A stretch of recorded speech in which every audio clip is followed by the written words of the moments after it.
Merci beaucoup d'être venu. Je représente l'association Pays dans la Transition. Nous sommes porteurs ou à l'initiative de cette conférence débat, mais pas seuls, avec des partenaires, les éditions Actes Sud, l'association Méjean, le Conseil de développement du Pays d'Arles, le Conseil des sages de la ville d'Arles, ainsi que pour la communication, on travaille avec Transistor. Pour nous, pour Pays d'Arles en Transition, qui étions positionnés depuis fort longtemps sur des thématiques relativement traditionnelles autour de l'écologie, c'est un pas qui avait été demandé lors de l'Assemblée Générale, c'est-à-dire c'est bien de planter ses carottes ensemble, c'est bien de réduire ses déchets, mais en gros, pourrait-on s'impliquer sur les sujets d'actualité locaux. Et à force de réflexion, on a décidé de franchir le pas et on a pris un sujet qui nous a paru particulièrement dans l'air du temps, référence à tout ce qui se passe en particulier grâce aux Gilets jaunes. D'accord ?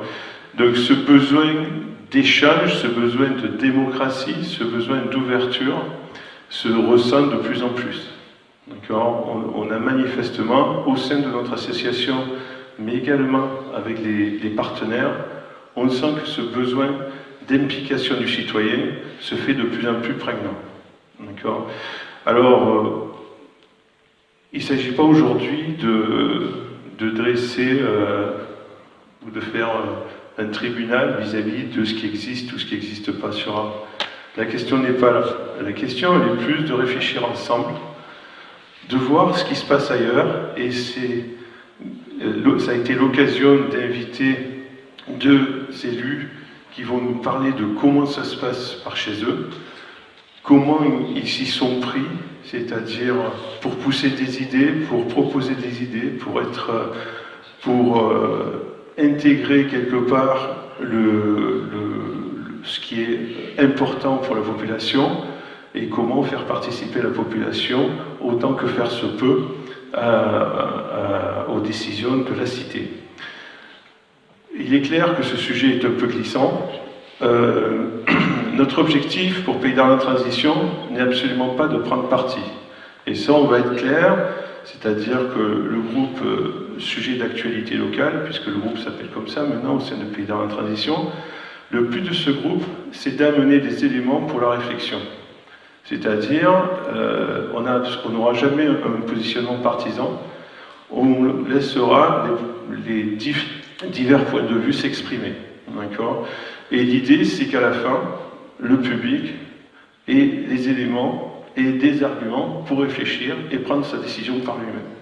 Donc, on n'est pas promoteur, et vous verrez par la suite, on est en train de travailler sur les éditions suivantes, on va se saisir de sujets plutôt chauds, mais nous ne proposerons pas de solution, on proposera de débattre, d'accord, et de débattre sereinement, parce qu'on pense que c'est là que ça va se passer, c'est-à-dire qu'aujourd'hui, il faut absolument que l'on arrive à considérer le citoyen comme une partie prenante à part entière, les choses étant très complexes, l'intérêt général étant devenu de plus en plus difficile à faire partager, il est très important que le citoyen s'implique. Alors évidemment, la contrepartie, c'est que le citoyen doit s'impliquer. C'est-à-dire que lorsqu'on fait des réunions et que les salles sont vides, ça pose problème, soyons clairs. Donc on va voir au travers des prises de parole que des choses sont possibles et que quelque part, c'est un cheminement, qu'il n'y a pas de solution prête à l'emploi et que localement, on a des possibilités de faire évoluer les choses et de faire grandir les choses. J'y reviendrai plus tard lorsque les interventions auront eu lieu. Jérôme va prendre la parole pour cadrer un petit peu autour de la démocratie participative et vous donner quelques éléments pour qu'on ait quand même une base commune. Voilà. Un grand merci pour votre présence et votre participation. Oui, bonjour. Je vais répéter un petit peu ce que dit Jean-Marc, parce qu'on s'était mis d'accord. Mais... Alors, comme Jean-Marc vient de le rappeler, cette journée est le résultat d'un groupe de travail de Pays d'Arles en transition que nous avons baptisé Sujet d'actualité locale. Il nous semble que si, bien entendu, la transition écologique et énergétique vers davantage de résilience est un mouvement nécessairement global, il est plus facile et nécessaire d'agir localement. Nous avons plusieurs projets ou sujets dans nos cartons, mais il nous a paru intéressant de démarrer par la démocratie participative, sujet au cœur de l'actualité, mais dans un contexte encore suffisamment éloigné des élections municipales pour que nous puissions l'aborder sereinement. Il existe dans les communes françaises de nombreuses instances de démocratie participative. Au fil de nos recherches, nous sommes tombés sur un document déjà ancien qui en recense des centaines, portant des noms différents selon les villes. Assises citoyennes à Échirolles, conseil consultatif à Saumur, conseil communal à Dunkerque, conseil de ville à Pierre-Bénite, conseil des anciens à Besançon, conseil des sages à Saumur et à Arles, pour n'en citer que quelques-unes. Partout ou presque, semble-t-il, les habitants sont consultés et écoutés. Il y a cependant différents degrés d'implication des habitants. Le premier niveau, ou plutôt le niveau 0 en démocratie représentative, étant celui de l'information. Ensuite, on trouvera la consultation, puis la concertation. Enfin, dans un cadre qui n'a pas peur d'inclure les habitants et de les associer aux décisions, c'est-à-dire aussi quand la confiance est installée, on aura participation, coproduction et codécision, selon la terminologie de Dibeglio et Zetlaoui en 2007. Arles n'est évidemment pas en reste, on trouve comme ailleurs des enquêtes publiques qui apportent une information et permettent d'exprimer une opinion, hélas difficile d'accès pour ceux qui travaillent et souvent assez technique, des CIQ, des CIV, un conseil des sages, un conseil du développement, ouvert aux citoyens volontaires. Liste non exhaustive bien entendu. On pourra aussi citer les commissions consultatives des services publics locaux qui ressemblent à parité élus et représentants syndicaux ou associatifs et qui donnent un avis sur le mode de gestion des services publics locaux et étudient les rapports d'exercice des délégataires. Par exemple, pour la communauté d'agglomération, la distribution d'eau et l'assainissement sont délégués à une entreprise privée, la SOR, et donnent lieu à un rapport d'exercice annuel rédigé par le délégataire et étudié par les élus et représentants de la société civile. La CCSPL, Commission consultative des services publics locaux, doit être consultée avant un passage en conseil communautaire.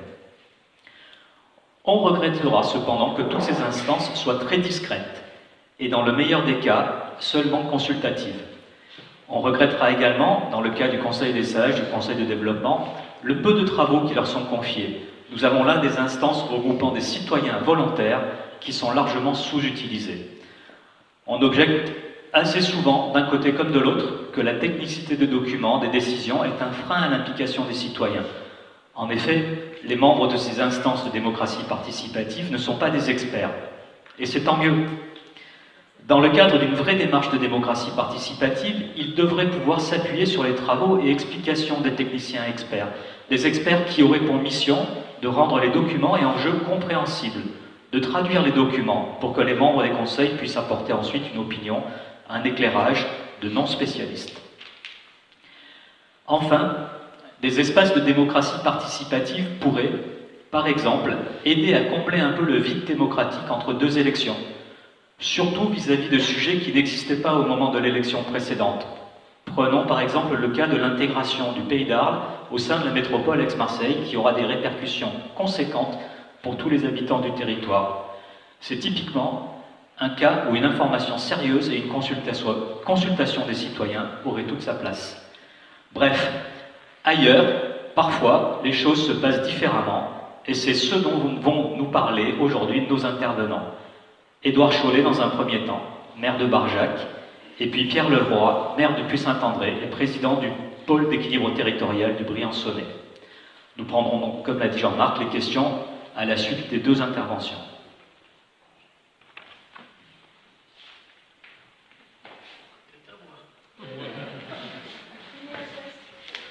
Bonjour. Je ne sais pas, est-ce qu'on peut s'entendre sans micro? Non. Bon. Écoutez, bonjour à tout le monde. je ne sais pas trop ce que le colibri que je suis vient faire parmi les mastodontes arlésiens de communautés de communes, etc. C'est à l'invitation de Jean-Paul Capitani que je suis venu. Pour vous situer qui je suis, je suis fils d'ouvrier mineur, d'une famille de 7 enfants, très partageuse. Dès la naissance, j'ai appris cela. Dans un pays rural, maman immigrée italienne, et je suis devenu instituteur, ce qui pour mes parents était une grande chose. J'ai pu exercer en Algérie, 4 ans, pays très pauvre, après l'indépendance, juste après, au milieu des pots cassés. Et puis, je suis devenu pratiquant de méthodes démocratiques au sein de l'école, celle de Célestin Freinet, lequel avait mis au point des méthodes pédagogiques après la guerre de 14-18, se disant, comme l'avaient fait les dadaïstes et puis les surréalistes, plus jamais ça. Donc tout ce qui a pu conduire à ça doit être exclu. Et donc c'est dès l'enfance, dès l'école, qu'on doit bannir les hiérarchies, les positions autoritaires. J'ai été sanctionné d'ailleurs dans l'éducation nationale pour pratiquer ces méthodes.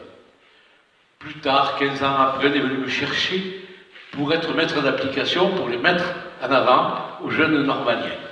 Voilà. C'est des paradoxes que j'aime bien quand ils vont dans ce sens. Puis je suis devenu instituteur de classe dite de transition. Alors ça tombe bien, puisqu'on va parler de transition. Ça m'y connaît un peu. C'est histoire de m'occuper d'enfants, souvent d'ouvriers, en situation de fâcherie avec l'école, non pas bête, mais fâchés. C'était pas leur monde, c'était des poissons d'eau douce au milieu de l'eau de mer, et donc ils rejetaient cette affaire. Et ils me reconnaissaient un peu comme un des leurs, et j'arrivais sur une classe de 25, une classe abondante, à en remettre quelques-uns dans le circuit, par ces méthodes un peu de coopération, ces méthodes de démocratie scolaire. Puis ensuite, un peu fatigué, j'ai continué un peu d'autres choses. Je suis devenu professeur d'histoire et géographie. Voilà, mon cursus. Je suis élu depuis 1984. J'ai d'abord été conseiller général du Gard, puis maire en 89, et je suis resté, donc ça me fait 36 ans de mandat public. Je m'honore de ne pas avoir trop mal servi le bien commun en étant un preux chevalier. Du moins, je me suis efforcé à cela.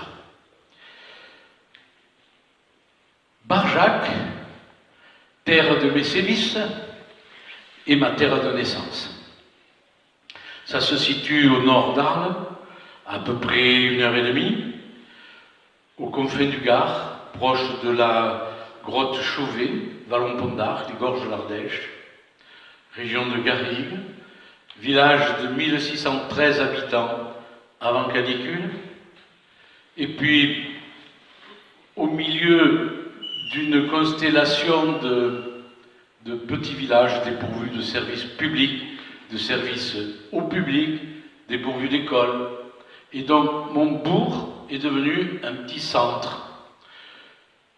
Nous étions dans un barjaquès, si je puis dire, d'environ 5000 habitants, de gens qui comptaient sur leur chef-lieu de canton. Et puis les politiques de conglomération, la grande partouze territoriale qui s'exerce depuis maintenant 40 ans et qui défigure notre France, nous étions au centre d'un petit pays, nous voilà au bord d'un grand machin, que nous appelons une agglomération. Mon collègue pourra évidemment me répondre. La vie a changé. Néanmoins, pendant les 30 ans durant lesquels j'ai pu exercer mes fonctions de maire, donc 5 équipes municipales, je dois dire que la démocratie n'était pas le fort de ce pays. elle s'exerce toujours dans un territoire concret, dans une histoire concrète, avec une population concrète. Ce territoire, je le dis, c'est la Garrigue. Il y a des paysans. 80 quand je suis élu dans mon village, 20 aujourd'hui, demain 10. Terrible disparition. La France viendra. Mais on s'en fout, c'est la petite propriété familiale qui fait de la proximité. Ce qui compte, c'est l'agriculture d'exportation, de rapport. Et donc, on vient de supprimer l'allocation de compensation aux paysans éleveurs, les 6 troupeaux restants. Nous n'aurons bientôt plus d'élevage, donc bientôt plus de fumier. Nous étions chef-lieu de canton, nous ne le sommes plus. Il y a eu des mines. Ces mines ont donné une classe ouvrière qui est venue faire de cette population quelque chose de composite. Autour de la mine, il y a toujours un peu d'autres métiers. Ces mines ont fermé, c'était des mines de lignite sur Barjac, proches des mines de houille, des charbonnages de France et des Cévennes. Cette population a complètement changé. Mais elle avait ses composantes. Et en milieu rural, la population procède toujours d'une accumulation de choses familiales. Il y a des dynasties un peu. De choses religieuses, oui, catholiques, protestantes, ça a longtemps, et ça compte encore toujours dans des continuités assez extraordinaires et étonnantes. Et des fidélités aussi. Familiales, professionnelles, des paysans qui savent coopérer entre eux, les ouvriers aussi savent mieux s'unir que les paysans ou les commerçants. Et puis, une petite industrie touristique, si je puis m'exprimer ainsi, liée à des sites, villages de caractère que nous sommes, proximité de grands sites comme la Vindorniac, le Vallon Pont d'Arc et le Pont d'Arc, la Grotte Chauvet, puis d'autres sites. Un petit tourisme saisonnier, précaire, peu formé au niveau des gens. Donc voilà la situation. Nous n'avons pas une population intellectuelle, si je puis m'exprimer ainsi. Bien sûr qu'il y a dans chaque métier, y compris celui de maçon, une charge intellectuelle, mais nous n'avons pas une population qui a beaucoup d'enseignants, beaucoup de professions libérales, etc. Un des drames du monde rural, c'est l'extirpation qui est perpétuellement faite, non seulement de sa population pour aller à la ville, de paysans transformés en ouvriers ou en employés, mais le plus grand drame peut-être, c'est la confiscation de la matière grise, quoi. Les meilleurs de nos enfants, je ne dis pas qu'il n'y a que les cloches qui restent au village, mais les meilleurs de nos enfants, ceux qui ont un cursus scolaire éblouissant, vont ailleurs. Qu'est-ce que vous voulez qu'ils fassent chez nous? Des ingénieurs, il n'y en a pas besoin, même des techniciens supérieurs non plus. Et les mieux formés aujourd'hui sont les paysans, mais je vous le disais tout à l'heure, peu nombreux, de moins en moins nombreux. Donc voilà, la démocratie où elle s'exerce là-dedans, dans tous ces paramètres, et c'est pas facile. Je dois dire que lorsqu'en 89 je suis élu, le village est en proie à une très vive division entre école publique et l'école privée. Et effectivement, lorsqu'on me voit arriver, moi qui suis pourtant arrière-petit-neveu de cardinal et petit-fils de sacristain, athée et pas baptisé, ils sont affolés. Alerte, l'école privée va fermer. Je ne suis pas anticlérical. Et donc nous avons là aussi, c'est la démocratie, tenté de rassurer les catholiques, qui sont largement majoritaires. Il y a 6 familles protestantes dans le village. Des républicains, des gens de gauche d'ailleurs. Il y a une formation du courant républicain par justement cette diversité religieuse et ces continuités. Sauf que les protestants souvent c'était des riches et que les catholiques c'était des pauvres. Et ce qui est assez ambigu. Et donc, les catholiques partisans d'Ancien Régime. Nous avons eu dans notre secteur un de mes prédécesseurs qui fut le dernier député royaliste de France, le comte de Ramel. Ce qui n'a pas empêché d'ailleurs de faire voter des lois favorables aux mineurs. Petite vengeance souvent de la noblesse sur la bourgeoisie. Et donc, cette démocratie m'a permis de calmer un peu le jeu sur cette différence entre école privée et école publique. Je dois dire aujourd'hui que mon école privée n'est pas privée de grand-chose. Nous faisons tout ce que nous pouvons pour que les enfants du village soient instruits. Nous respectons les lois. Qu'est-ce que j'ai fait depuis 5 mandats, et peut-être 6, je ne sais pas encore, si j'en ai le droit. Mais je me rends compte que si j'avais attendu les coopérations supracommunales, je n'aurais rien fait. Si j'avais attendu que ça vienne tout seul, je n'aurais rien fait. On disait des salles vides. Ben, il y a peut-être des salles vides, mais il faut travailler quand même. Il faut faire. Et puis être ratifié. Passer devant, être un peu mouton-chef, avoir des initiatives. Je prends quelques exemples. Si je fais un référendum pour avoir des œuvres d'art au jardin public, dans les rues du village, si je n'ai pas de l'éducation populaire au fur et à mesure que cette décision se mature et que je fais voter, qu'est-ce que je vais avoir? Des naines de jardin. C'est pour ça qu'il ne faut pas compter sur moi, je n'aime pas. Ni dans ma villa, ni dans mon village. Ça veut dire qu'il faut travailler au corps par l'éducation populaire. À la cantine scolaire, si je dis aux enfants, démocratie, qu'est-ce que vous voulez manger les petits? Des pâtes. Des frites. Bon. Je ne pose pas la question, parce que je connais la réponse. Si je dis au Barjacois, voulez-vous une cuisine centrale municipale? Me diront, mais pourquoi tu ne la laisses pas associative? Si je dis au Barjacois, voulez-vous une cuisine centrale 100% bio? Vous vivez avec son bio? On a fait une cuisine centrale 100% bio. Notre histoire a été racontée. Les maires alentours, à qui j'avais posé la question, voulez-vous qu'on la fasse ensemble? Ils m'ont dit non. Nous, nos enfants, on ne les faisait même pas manger à la cantine. On avait la noblesse de les nourrir nous-mêmes. On ne les confiait pas aux communes pour ça. J'en étais là. Quand je vous dis, on fonctionne aussi en démocratie avec les mentalités présentes. J'ai un cinéma classé cinéma d'art et essai, 1600 habitants. Il finit par être presque rentable. Ai-je posé la question, voulez-vous un cinéma qui plus est d'art et d'essai? Non, je n'ai pas posé. Je connaissais la réponse.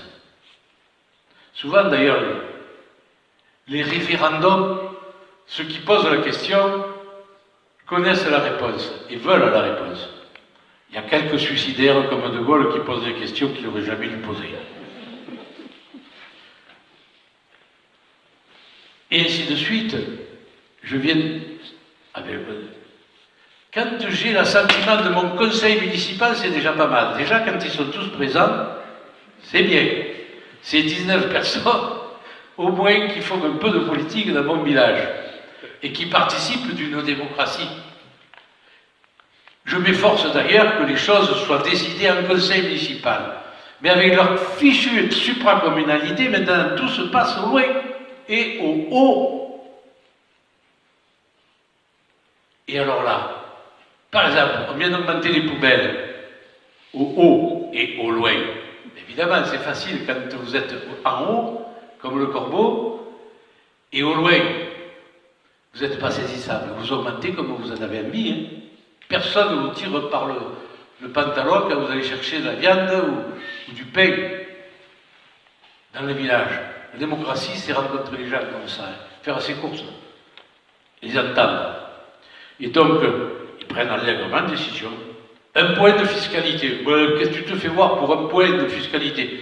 un point de taux, c'est 10% d'augmentation. Et ça fait 3 ans que ça dure, la plaisanterie. J'ai fait une étude à la Chambre régionale des comptes. Il y a 15 vice-présidents, au loin et au haut, dans un spirit tontin et tonton, indemnisés. La Chambre des comptes dit, qu'est-ce qu'il faut pour l'être? Rien, leur répond-on. Ça marche. Démocratie, ça. Et je pourrais en parler là-dessus. Donc voilà, moi, si mon conseil municipal déjà est au complet, le quorum atteint, je suis bien content. Ça ne veut pas dire qu'on ne fait pas de réunions de quartier, qu'on ne fait pas de l'information. Vous savez, à peine décider quelque chose, ou qu'on veut décider, l'ordre du jour paru, déjà, dans le village, le tam-tam a fonctionné. Il y a des canaux pour la démocratie invisibles. C'est le bouche à oreille. C'est pour ça aussi qu'il faut toujours travailler, non pas à un vivre ensemble, c'est-à-dire voisins, avec des haies, des chiens et des caméras, mais faire un village, c'est-à-dire tomber les murs, se tendre la main d'un mur à l'autre, jeter des ponts, faire un village, c'est des pratiques associatives. Il y a 35 associations dans la vie du village. Et ça, c'est formidable, parce que c'est aussi du pouvoir, là. L'association, c'est un président, c'est un vice-président, un trésorier, et ça se réunit, ça fait du monde. 35, vous vous rendez compte? 1600 habitants. Et c'est grâce à cela que nous avons un service au public, à caractère privé associatif, qui permet de faire du yoga, de la gym, de la peinture, de la danse, du tennis, et j'en passe. Des expositions. Et la mairie, là-dedans, elle vient fonctionnant un peu comme une grosse association qui a peut-être un peu plus de moyens que les autres, mais qui en donne beaucoup. J'ai 100 000 € par an à la vie associative, y compris des associations qui nous rentrent dedans. Donc voilà, la démocratie, dans quel contexte elle s'exerce dans un petit monde, hein, comme on dit en provençal, qui va devenir bientôt la langue de l'Empire, small is beautiful. Voilà, moi je répondrai à des questions. J'ai défini à peu près ma vision sur la démocratie. Je ne dis pas que la municipalité et le maire sont des tyrans éclairés. Oui, ça compte aussi. Le système associatif permet dans mon village de distinguer les aristos de la population, c'est-à-dire ce que les Grecs définissent comme les meilleurs aristocrates, ça veut dire les meilleurs. Eh bien, c'est des gens qui ont fait leurs armes dans la vie associative, dans leur pratique démocratique associative, et non pas simplement dans le discours, mais dans l'acte.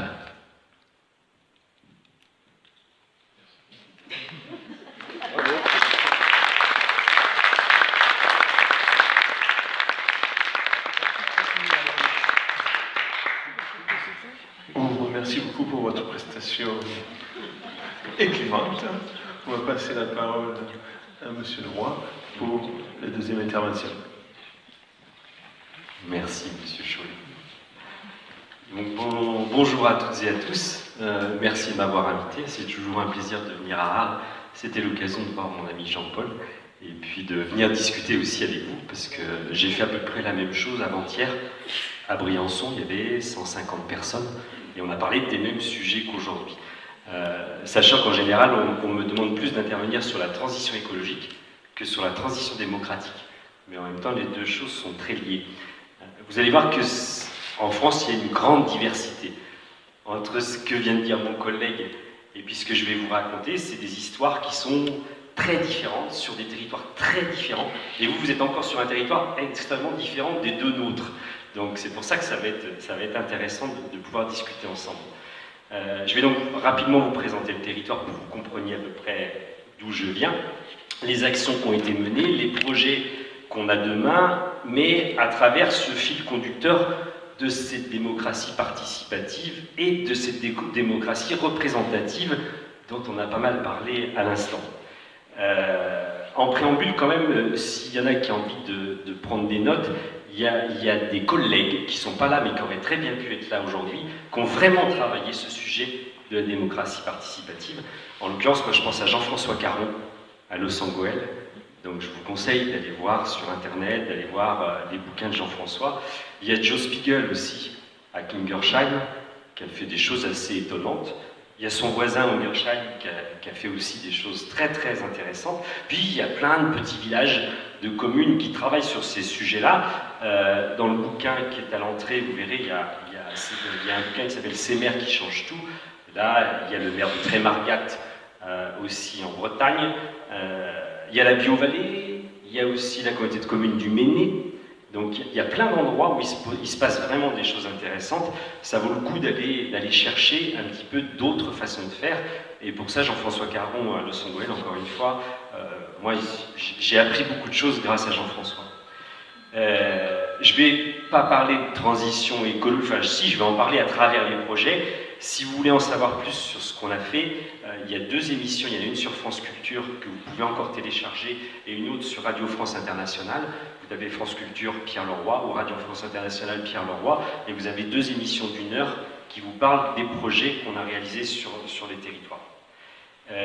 Donc moi il se trouve que je suis maire d'une toute petite commune de 480 habitants. C'est la 6e commune de Serre-Chevalier. Serre-Chevalier, limite de la frontière italienne. Voilà, moi je suis maire de cette petite commune et je suis aussi élu supra, comme on en a parlé tout à l'heure. Donc je suis vice-président d'une communauté de communes qui regroupe 13 communes. Ça fait à peu près 25 000 habitants. C'est un territoire assez grand mais avec peu d'habitants. Et puis je suis aussi président du Pays Grand Briançonnais, du PETR du Grand Briançonnais. Donc là c'est à peu près un tiers du département. Et donc c'est grand, il y a un parc national, le parc des Écrins. Il y a un parc régional, le parc régional du Queyras. Donc c'est un très grand territoire, mais on est très peu nombreux, on est 35 000 habitants sur ce grand territoire. Donc voilà en gros d'où je viens. Donc on habite, moi ma maison elle est à 1520 mètres d'altitude, donc on n'est pas tout à fait dans les mêmes conditions qu'ici. Mon village, il y a une carte là-bas, il commence à 1200 mètres d'altitude et il termine à 3000 mètres d'altitude. Donc vous imaginez 1 km 800 à la verticale. Donc vous imaginez aussi la biodiversité qu'il peut y avoir entre le bas et le haut de la commune, ça n'a strictement rien à voir. En ce qui me concerne, par rapport à mon parcours, en fait, avant d'être élu, c'est 25 ans, 28 ans de militantisme. De militantisme durant lesquels j'ai fait contre, beaucoup contre. Donc j'ai porté plainte contre un incinérateur, puis contre un 2e incinérateur.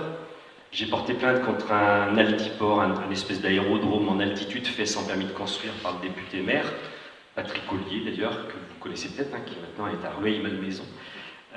J'ai porté plainte contre un casino de jeu, etc., etc. Donc j'étais beaucoup dans le porter plainte et ça ne me convenait pas. On ne faisait pas que ça avec mes collègues, on faisait aussi beaucoup de prosélytisme sur justement la transition écologique, mais il y a 25 ans. Et c'est vrai que c'est fatigant d'être contre, et ça ne me convenait pas, j'avais envie de faire pour. Et évidemment, eh bien, à ce moment-là, on s'interroge. On se dit, le pouvoir de faire, il passe peut-être par la fonction d'élu. Parce que c'est vrai qu'en tant qu'associatif ou parti politique, militant, c'est pas toujours simple d'avoir un impact sur la société. Et donc, on a monté une liste citoyenne. On a travaillé en 2007, on n'était même pas sûr d'ailleurs de se présenter en 2007. On a fait un groupe de travail sur qu'est-ce qu'on souhaitait comme avenir souhaitable pour notre village. Et puis il se trouve que 1 mois et demi avant les élections, on a dit finalement, on y va. Et on est passé au premier tour avec 65% des voix. Avant ça, on avait beaucoup travaillé pendant 1 an. Et donc, on avait passé à la moulinette tous les sujets qui nous intéressaient dans ce village. C'était quoi pour nous le village idéal, en quelque sorte. Donc, on avait un programme extrêmement précis, détaillé, de ce qui nous semblait désirable. Et à partir de là, eh bien, on a considéré que, étant élu avec 65% des voix sur un programme précis, eh bien nous étions habilités à appliquer notre programme. Et que donc, en tout cas tout ce qu'on avait écrit, on se sentait en mesure de pouvoir le mettre en œuvre. Ça nécessitait la participation quand même des habitants, mais il y avait des choses qui étaient écrites. Donc voilà, rapidement des chiffres, peut-être on y reviendra tout à l'heure. Ça nous a permis de baisser de 65% la consommation d'eau potable sur le territoire communal. Ça nous avait permis de baisser de 30% la consommation d'énergie de tous les services publics de la commune.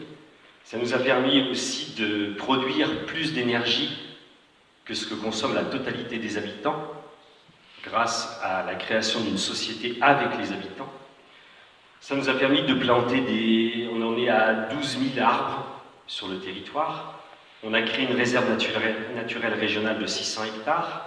On a une association foncière pastorale de 1000 hectares qui nous permet d'installer des agriculteurs, etc., etc. Donc ça a été ce travail qu'on a mené pendant les 6 premières années de notre mandat. Et à la fin du mandat, on s'est dit, finalement, est-ce qu'on a réellement le pouvoir de faire?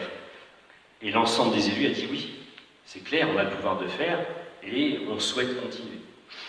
Donc en fait, on a renouvelé la moitié de l'équipe municipale et puis on est reparti aux élections et là, de nouveau, sur un programme électoral. Et là, on est passé avec 85% des voix au premier tour.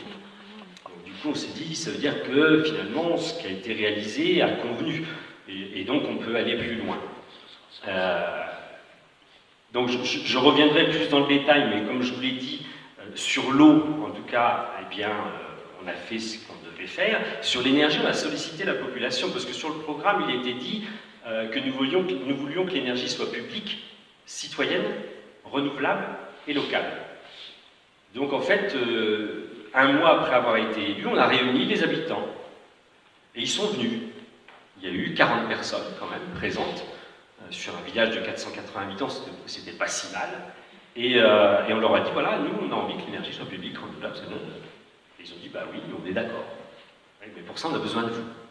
Et donc on a proposé de créer une société. C'était la première société d'économie mixte locale en France qui associait une collectivité et des citoyens. Et donc on a créé la SEV, soleil, eau, vent, énergie. Donc sur le petit document que vous avez là, pour certains, je pourrais en donner aux autres, hein, on raconte un petit peu l'histoire de la sève. Donc la sève, en fait, on a commencé tout petit, parce que souvent, ce qui est petit, on l'a dit tout à l'heure, c'est de bon augure aussi. Hein. Donc on a commencé tout petit, on avait un capital social de 100 000 euros, 51 000 la mairie, 49 000 les citoyens et une entreprise. Et on a mis une première centrale, puis une deuxième, puis une troisième, puis une quatrième. Puis après on s'est dit on va polliniser les voisins. Donc on est allé installer une centrale photovoltaïque sur la commune d'à côté, puis sur la commune d'à côté. Et on avait épuisé le capital social, on a épuisé notre capacité d'emprunt, et là on a fait une ouverture à capital.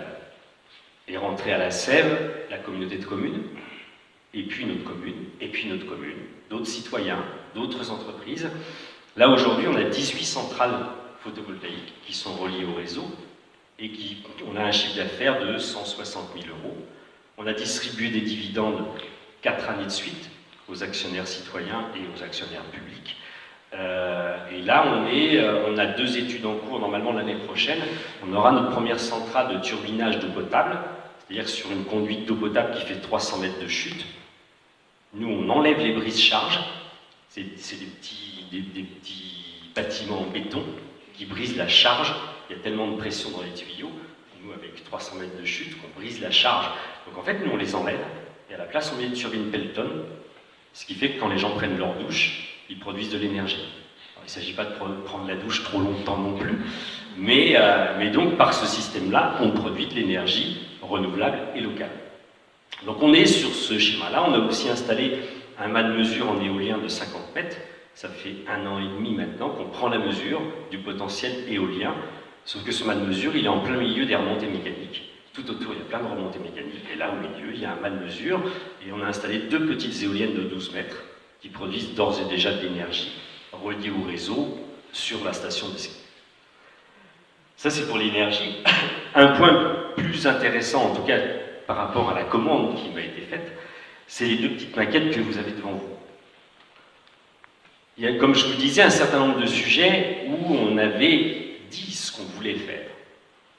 Par contre, un PLU, eh bien, c'est particulier, puisqu'un PLU, c'est pas uniquement donc le plan local d'urbanisme, ce n'est pas uniquement un document d'urbanisme, c'est un projet de territoire. Et là, on devait réviser notre PLU. Parce qu'entre-temps, il y a eu la loi Grenelle, il y a eu la loi Allure, il y a eu etc. Et donc, à la fois, il fallait le faire évoluer, et puis surtout, on devait coller à la loi. Donc on s'est dit, bah ça, un PLU, nous, c'est une affaire de village. Et donc, ça va être l'occasion, pour les habitants du village, de donner leur point de vue sur l'avenir de leur village. Comment ? Une affaire de village pour le moment. Voilà, en tout cas, on avait la possibilité de faire ça. Donc la loi, elle oblige les collectivités à faire une réunion d'ouverture et une réunion de fermeture. On ouvre le PLU, les élus travaillent, et puis on ferme le PLU, et après il y a une enquête publique. Nous on s'est dit, non, à partir du moment où on souhaite que ce soit un projet de territoire, eh bien nous allons travailler avec les citoyens, voire même regarder les citoyens travailler. Et donc on a choisi un bureau d'études en fonction de la capacité de faire de la concertation. Donc on avait 3 bureaux d'études en concurrence, et donc le bureau d'études qu'on a choisi, c'était pour ça. Comme par hasard, c'était 2 femmes. Donc, et je pense que ça a eu un rôle dans la façon de travailler. La première réunion a consisté au fait que, alors déjà, les habitants, il y en a certains qui sont venus à la première réunion en nous disant, mais de toute façon ça ne sert à rien de venir, vous avez tout décidé. On leur a dit, venez, puis vous allez bien voir. Et la première réunion, on a expliqué qu'est-ce que c'était qu'un PLU et comment nous, on le concevait.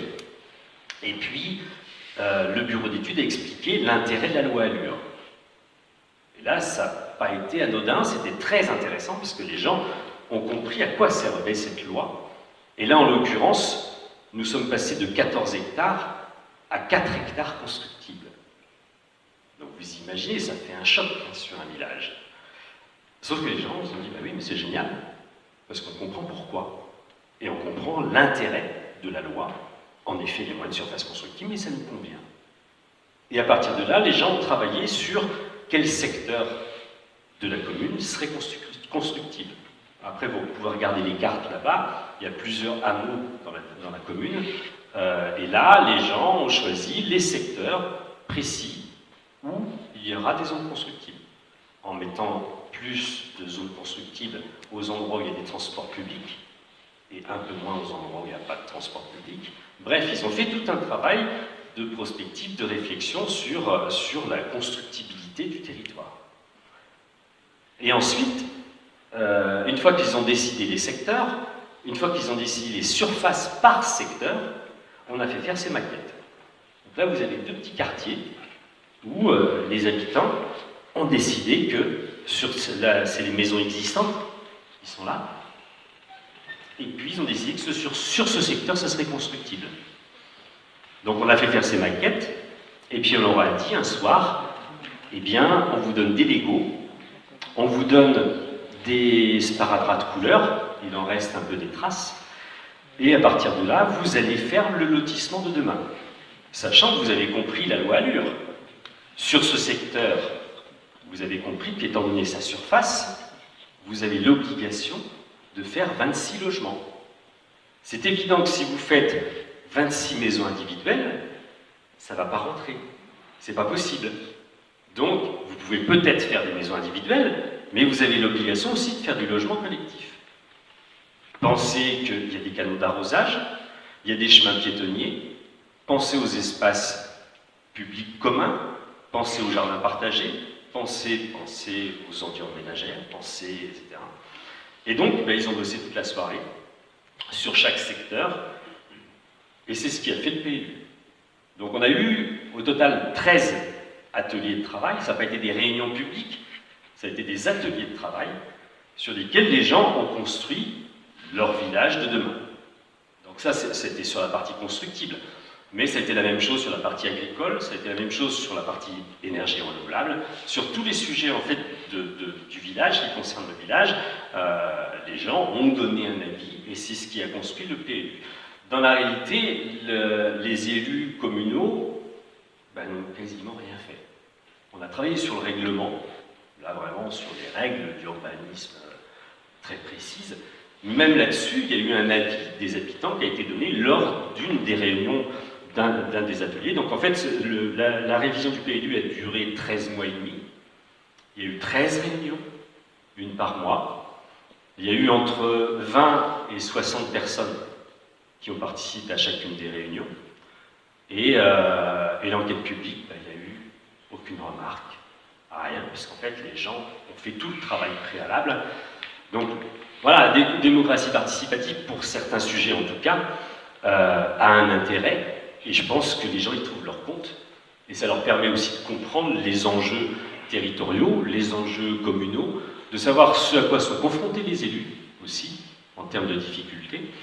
Et puis finalement, pour les élus, c'est assez confortable, parce qu'il n'y a plus de conflit. Là, en l'occurrence, il n'y en a pas eu. Donc peut-être c'est un cas particulier, mais en tout cas, nous, ça a été extrêmement facilitant. Donc là, c'est un exemple que je vous ai donné. Après, on peut prendre plein d'autres exemples. S'il y a un autre sujet pour nous qui a été très important, c'est le foncier. C'est évident que pour une commune, l'enjeu du foncier est déterminant. Donc on a fait 3 choses qui nous ont semblé importantes. Ça n'a pas été toujours facile avec la population d'ailleurs. La première chose, c'est qu'on a passé une convention avec la SAFER. Quand je dis SAFER, il y a des gens qui disent « Ah, horreur !» Ça dépend des endroits.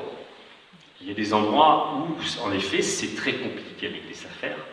Et il y a d'autres, ce n'est pas le cas. Et nous, on a la chance d'avoir une SAFER qui vraiment a compris les enjeux agricoles et avec laquelle on travaille vraiment main dans la main. En clair, 1 an avant qu'on soit élu, on savait qu'il y avait de la spéculation foncière. Il y a des gens qui rachetaient les parcelles agricoles en attendant qu'elles deviennent, en tout cas pour certaines, constructibles un jour. Donc quand on a été élu, on a passé une première convention avec la SAFER, ça nous coûte 20 € par an, et ça nous donne l'information de toutes les parcelles agricoles qui sont à vendre. Et ça nous laisse la capacité de préempter ces terres agricoles. Et depuis 2008, on a préempté sur toutes les terres agricoles. La totalité. Donc c'est... Aujourd'hui, j'ai même plus de compte, mais on a dû, nous, la commune, acheter 110 parcelles agricoles. Il y en a certaines qui sont parties auprès des agriculteurs parce qu'ils avaient un vrai projet agricole. Par contre, je me souviens de la première réunion où on a préempté, il y avait 12 parcelles. Donc dans ces cas-là, la SAFER met autour de la table les postulants. Et on se retrouve, donc la SAFER, la commune, et puis le fameux monsieur qui avait, l'année d'avant, acheté 12 parcelles de terres agricoles. Donc la SAFER demande à chacun quel est le projet, et puis ce monsieur me dit moi je vais faire de la spéculation foncière. Donc on lui dit oui, mais nous on vous explique que nous ce qui nous intéresse c'est d'installer des agriculteurs. Ah bon? D'installer des agriculteurs ici? Oui, c'est notre projet. Et puis on commence à discuter, puis il nous dit mais c'est vachement intéressant ce que vous voulez faire. Finalement je vous laisse les parcelles. Et si ça vous intéresse, les parcelles que j'avais achetées l'année dernière, je vous les revends au prix où je les ai achetées. Sauf une, parce qu'elle est juste devant mon chalet, si je pouvais la garder, et on lui dit, oui, le but c'est pas de vous emmerder. Le but c'est vraiment de travailler la problématique agricole. Donc, ça montre bien aussi que quand on informe la population, des fois ça permet aussi de résoudre des sujets importants. Donc là, en l'occurrence, on a acheté plein de parcelles agricoles. Ça, c'était une des premières choses que nous avons faites. La deuxième, c'est que, tout à l'heure, j'en ai parlé rapidement, nous avons une association foncière pastorale. Alors là, c'est très particulier. Ça existe en France dans certains endroits. En l'occurrence, en ce qui nous concerne, c'est un décret préfectoral, c'est un arrêté préfectoral qui, en fait, détermine des surfaces pour lesquelles les propriétaires restent propriétaires, mais n'ont plus l'usage de leurs parcelles. Et donc ça tombe dans l'escarcelle d'une association qui n'est pas propriétaire, mais qui a l'usage des parcelles. Donc nous, en l'occurrence, sur le territoire communal, on a 1000 hectares, 3200 parcelles, 287 propriétaires concernés. Et ça forme l'association foncière pastorale. C'est-à-dire qu'un agriculteur, là par exemple, on a installé un maraîcher à 1500 mètres d'altitude, qui travaille en permaculture, ce maraîcher ne connaît aucun des propriétaires des 38 parcelles qu'il exploite. Lui, il est passé directement par l'AFP, il paye un loyer à l'AFP, basta. Donc quand on a été élu, c'était chaud, hein. Les propriétaires, je peux vous dire. Donc il y en a certains qui rêvaient de casser l'AFP, et donc on leur a dit, écoutez, il y a le choix. Soit je vous donne un chèque, soit je vous envoie une facture. Vous avez dit comment ça? Écoutez, si l'AFP fonctionne, on va installer des agriculteurs. Les agriculteurs vont entretenir vos parcelles, ils vont payer un loyer, et nous allons vous restituer une partie du loyer. Le chèque. Si par contre on casse l'AFP, vos terres ne sont plus entretenues, la mairie les fera entretenir, et je vous enverrai une facture. Chèque ou facture? Ça a été vite réglé. Donc depuis 10 ans, l'AFP fonctionne très bien, tout est voté à l'unanimité, les propriétaires votent sans problème, et donc on réinstalle les agriculteurs sur le territoire communal pour travailler sur l'autonomie alimentaire dont on va parler tout à l'heure. Je passe au supra rapidement, parce que c'est tout ça, on pourra en discuter plus en détail, mais je vais parler des poubelles. Il se trouve que je suis vice-président de la communauté de communes, chargé du développement durable et entre autres de la gestion des déchets sur 13 communes. Quand j'ai été élu, sur la gestion des poubelles, un budget de 5 millions d'euros, et donc ce budget délégué à l'entreprise Veolia, avec 2311 containers d'ordures ménagères répartis sur le territoire, un budget déficitaire de 320 000 euros, en ce qui nous concerne, et 12 000 tonnes de déchets par an, pour 13 communes. Moi, j'étais comme vous, un citoyen, je n'y connaissais rien. Je rentre dans le contrat de Veolia et j'essaie de voir comment ça fonctionne cette affaire. La première chose qui me surprend, c'est que je trouve entre le contrat et les factures des choses que je ne comprends pas. Donc je demande au technicien, c'est quoi cette facture de 95 000 euros?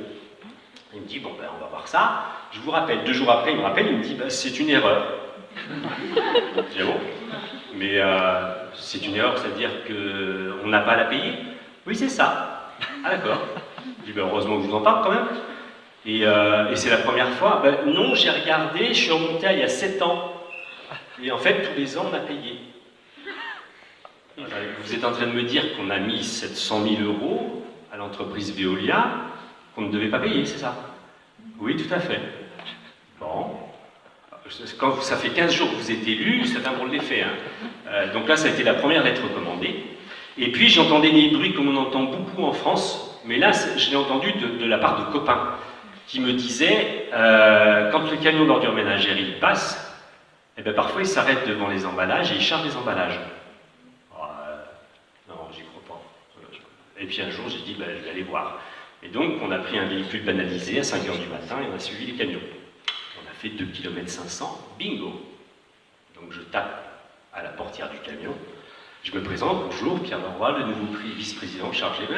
Je voulais descendre du camion, vous pouvez m'expliquer ce que vous avez fait? Ben oui, j'ai pris les emballages et puis je les ai mis dans le camion. Oui, enfin, vous avez un camion d'ordures ménagères. Voilà. Ah ben oui, mais on a des consignes. Ah, ça m'intéresse, les consignes m'intéressent. Donc là, ça a été la deuxième lettre recommandée à Veolia. Et là, on a dit, c'est terminé, j'en ai parlé donc aux 40 élus communautaires. Et donc, nous avons décidé de faire une étude indépendante pour voir ce qu'il en était de ce marché. Et nous avons décidé de nous séparer de Veolia. Donc 1 an et demi plus tard, on a créé une régie d'ordures ménagères. Ça veut dire qu'on a embauché 35 personnes, acheté 10 camions, construit un nouveau bâtiment et réorganisé tous les circuits de collecte. Je vous passe les détails, je pourrais revenir plus dans le détail. Là, en l'occurrence, j'ai fait, la semaine prochaine, c'est la 58e réunion publique avec les habitants. Donc 58 réunions publiques sur 8 ans. On est passé de 12 211 tonnes à 8 007 tonnes. C'est-à-dire qu'on a baissé de 4 000 tonnes le tonnage d'ordures ménagères. C'est 250 € la tonne. Ça fait 1 million d'euros. Ces déchets font 110 km pour être stockés dans une décharge.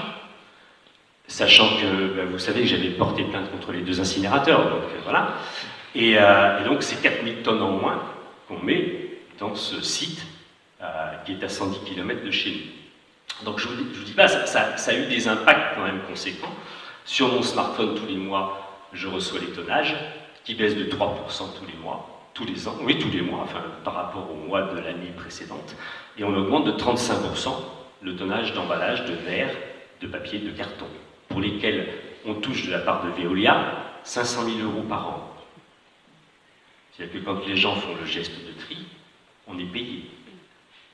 Quand on jette les objets de verre dans les ordures ménagères, on paye 250 € la tonne. Donc voilà, sur les ordures ménagères, en tout cas, ça a eu des effets considérables sur le territoire, et en l'occurrence, 1 million d'euros de bénéfices par an. Donc là, aujourd'hui, le budget, je vous parlais de 5 millions d'euros, il est bénéficiaire d'1 million d'euros, alors qu'il était déficitaire. Il est bénéficiaire de 770 000 €, alors qu'il était déficitaire de 320 000 € quand au début que j'ai été élu. Sur la Comcom, on a travaillé sur l'énergie. Donc on a installé, tout à l'heure je vous ai parlé de la sève, mais là, en tant que vice-président, j'ai réussi à obtenir le fait que sur l'autofinancement de la Comcom, on installe plusieurs centrales photovoltaïques sur des bâtiments publics de la communauté de communes. Mais ce que j'ai proposé aux élus communautaires, c'est qu'on flèche les bénéfices des centrales. Là, en l'occurrence, on a 70 000 € par an de bénéfices de vente d'électricité. Et donc, ce budget est fléché. Ça a été voté à l'unanimité. Alors, dans l'absolu, ça ne veut rien dire, hein, parce que ça part dans le budget général. Mais il y a un engagement moral des élus de dire que ces 70 000 €, tous les ans, vont être investis dans la sobriété énergétique. Donc, je ne suis pas obligé tous les ans d'aller supplier mes collègues. Je sais que j'ai 70 000 € pour faire l'isolation par l'extérieur, de faire les changements d'huisserie, de faire tous les travaux d'isolation des bâtiments publics. Là, on arrive à la fin, en l'espace de 7 ans, on aura réhabilité la quasi-totalité des bâtiments publics de la communauté de communes. Passons à l'échelon supérieur, le pays Grand-Briançonnais. Donc là, en l'occurrence, moi, je n'ai pas candidaté. Les 4 présidents de communautés de communes à l'époque m'ont demandé si j'acceptais d'être président. Et je leur ai dit ok, mais sous condition. Je regarde Jean-Paul parce qu'on en parlait tout à l'heure. La condition, c'est une condition très particulière que je leur ai imposée. Elle date de 1342. En 1342, le territoire où j'habite était une république. En 1342. La république des Escartons. C'est-à-dire que les habitants de notre territoire ont racheté leurs droits à Humbert II, et donc sont devenus libres. Ce qui s'est passé à la Révolution française, nous, ça a été en 1342 que ça s'est fait. Il y a eu une deuxième charte, je vous passe tous les détails, la charte de 1382, il est écrit, quand un de nos territoires s'effondre, effondrement, tiens, quand un de nos territoires s'effondre, les autres sont là pour le relever. Faire ensemble, tiens. Et donc, ça a été la condition, j'ai dit aux 4 présidents de Comcom, soit vous êtes capable de faire ensemble, soit je me casse. C'est-à-dire que si j'accepte d'être président, c'est pour faire du projet. Si on n'est pas en capacité de faire du projet, je m'en vais. Et ce que je souhaite, c'est que l'ensemble des villages, les 36 communes du territoire, bénéficient de ces projets, de façon équitable. Donc on a monté 15 jours, j'ai donc été élu sous ces conditions. 15 jours après, on a répondu au premier appel à projet TEPCV, Territoire et énergie positive pour la croissance verte, lancé par le gouvernement Hollande. Sauf qu'il a fallu répondre en une semaine. Donc ça s'est fait à 2, un technicien et moi. On a été primé 2 millions d'euros. Enfin, dans un premier temps, on a eu 500 000 € sur le TEPCV 1. Sauf qu'on savait qu'il y aurait un TEPCV 2. Et nous, l'idée, c'était de faire avec les citoyens. Donc, dès le début du TEPCV 1, on s'est dit, il y aura un TEPCV 2, on va chercher le conseil de développement, je sais qu'il y en a du conseil de développement ici, et on dit au conseil de développement, allez, à vous, vous vous emparez de cette affaire, il faut mobiliser le territoire, et il faut qu'on ait des actions pour le TEPCV 2 futur. Donc, ils ont mobilisé 150 personnes, ont travaillé toute une soirée, et à la fin de la soirée, ils nous ont donné une liste. Voilà les 62 propositions d'action que nous, citoyens, nous souhaitons voir mis sur la table. On a mouliné ces 62 actions pour des raisons juridiques, administratives, techniques, on en a éliminé un certain nombre, il en est resté 23. Et le TEPCV2 arrive. Du coup, on a postulé sur le TEPCV2 avec ces 23 actions qui émanaient des citoyens. Et là, on a été retenu pour 1 500 000 €. Ça a permis, entre autres, de subventionner des vélos électriques. On a subventionné plusieurs centaines, à hauteur de 500 € par vélo électrique, auprès des citoyens, directement. Mais ça a permis de réhabiliter 55 bâtiments publics dans 26 communes différentes. Des toutes petites communes ont pu réhabiliter des logements sociaux en étant subventionnés à 80%.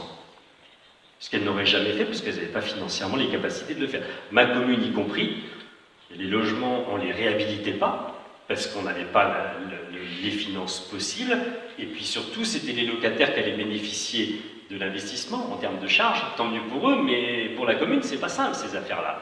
Avec 80% de subvention, bingo, on y est allé, on a réhabilité ces logements. Donc, au total, on a investi, je crois, c'est sur l'ensemble du pays grand-briançonnais, dans 35 communes, on a mis 3 500 000 € sur la sobriété. À la suite de ça, on a été sélectionné territoire zéro déchet, zéro gaspillage. Donc, on a eu encore de l'argent. Pour aller plus loin, on a installé des composteurs collectifs dans toutes les communes. Donc les gens, soit ils ont un composteur individuel chez eux, soit ils ont des composteurs, on en a 35 distribués sur l'ensemble du territoire, et donc on continue à baisser les tonnages d'ordures ménagères en permanence. Et là, le gouvernement nous a repérés. Et en novembre 2017, j'ai été convoqué au ministère, et on nous a dit, bien, on a vu votre capacité à mobiliser l'argent public. Et donc, à partir du moment où, quand on vous donne de l'argent, vous arrivez à le dépenser, et bien, d'après notre point de vue, eh bien, on vous a repéré. Et on va lancer les contrats de transition écologique et solidaire. Donc, pour ça, bien, vous allez être sélectionnés. On sélectionne 2 types de territoires en France. Les territoires qu'ils appellent, le ministère, en désolation industrielle, ancienne mine de charbon, future ex-centrale nucléaire, etc. Donc tous ces territoires qui vont avoir du chômage à la clé, etc. Donc voilà. Et puis l'autre paquet, c'est des territoires qui sont en avance sur la transition. Donc vous faites partie du deuxième paquet, vous allez être sélectionnés. Et donc à partir de là, eh bien, travaillons ensemble. Ça fait 1 an qu'on travaille avec l'État. On aurait dû signer au bout de 3 mois, on a signé au bout d'1 an et 4 mois. J'ai signé la semaine dernière avec Emmanuel Vargon, la secrétaire d'État à la transition, ce fameux contrat. Sauf que là, ben, ça a été des grandes discussions avec les services d'État et que ça concerne le sujet qui nous intéresse. C'est-à-dire que quand on s'est vu à l'Assemblée nationale, nous on leur a dit, mais pour nous la transition écologique, elle doit être démocratique. Comment ça? Concrètement, ça veut dire quoi? Eh bien, à partir du moment où la transition écologique nécessite le changement de pratique, ça ne peut se faire qu'avec les habitants. On ne peut pas, nous, imposer d'en haut des changements de pratique aux habitants. Il faut qu'on construise cette affaire avec eux. Ah. Et donc, je dis, dans ces cas-là, il faut qu'on fasse de l'animation territoriale. Et pour ça, il nous faut des fonds. Ah oui, mais non, non. Nous, on vous donnera de l'argent sur l'investissement, point barre. Dans ces cas-là, on ne signe pas. Parce qu'on ne sait pas faire. Nous, si on veut mobiliser la population, il nous faut de l'animation, donc des vrais gens qui travaillent sur l'ensemble du territoire. Donc ça, c'était des négociations qui ont été longues et compliquées, qui se sont bien terminées parce qu'on a signé. Donc en fait, on a eu un premier poste en FNADT, puis un deuxième poste sur un contrat d'objectif avec l'ADEME, et là, on embauche une deuxième personne la semaine prochaine. La deuxième chose, c'était transition écologique, mais on parle de quoi? Et donc l'État me dit, sur quel axe vous allez travailler? Il n'y a pas d'axe, la transition écologique, il n'y a pas d'axe. Si, il y a des territoires qui vont travailler sur la méthanisation. Mais ça, c'est pas de la transition écologique, c'est un outil qui permet de... Ah, vous comprenez pas... Si, je comprends bien le problème. En effet, on ne se comprend pas parce que la définition de la transition n'est pas la même. Moi, je vais vous donner un exemple. On a un projet qui consiste à affréter des chevaux avec lesquels on va récupérer les déchets des restaurants du centre-ville. Ces chevaux vont faire 2 km.